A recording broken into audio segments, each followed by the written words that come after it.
आयशा एक छोटे से गांव में रहने वाली लड़की थी। उसके माता पिता खेतिहर मजदूर थे, जिनकी कमाई मुश्किल से ही परिवार का पेट भर पाती थी। गांव में स्कूल तो था, लेकिन पढ़ाई का खर्चा उनके लिए एक बड़ा बोझ था। आयशा को बचपन से ही पढ़ने का शौक था। वो किताबों में खो जाती थी, लेकिन उसकी दुनिया सीमित थी।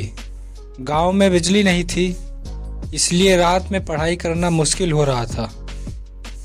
वो अक्सर तेल के दिए की कम रोशनी में पढ़ती, आंखों में तनाव और सपनों में उड़ान भरती।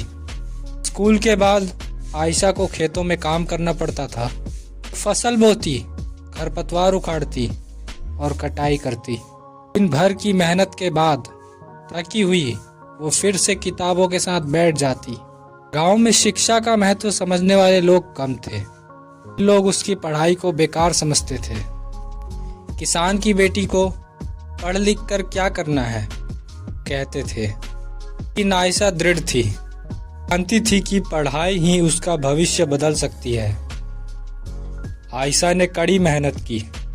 उसने स्कूल में अच्छे अंक हासिल किए और गांव के सबसे अच्छे स्कूल में दाखिला ले लिया। लेकिन वहां भी चुनौतियां कम नहीं थी। शहर के बच्चों के साथ तालमेल बिठाना, नए माहौल में ढलना और पढ़ाई के साथ साथ खर्चों का ध्यान रखना सब मुश्किल था। लेकिन आयशा ने हार नहीं मानी। उसने अपनी मेहनत और दृढ़ संकल्प से सभी बाधाओं को पार किया। वो एक प्रतिष्ठित कॉलेज में दाखिला लेने में सफल रही। उसके सपने अब और बड़े हो गए थे। वो एक वैज्ञानिक बनना चाहती थी, ताकि अपने गांव और देश की सेवा कर सके। ये हमें बताती है कि गरीबी और कठिनाइयां सपनों को नहीं तोड़ सकती। अगर हम दृढ़ संकल्प हों और कड़ी मेहनत करें, तो हम अपनी मंजिल तक पहुंच सकते हैं।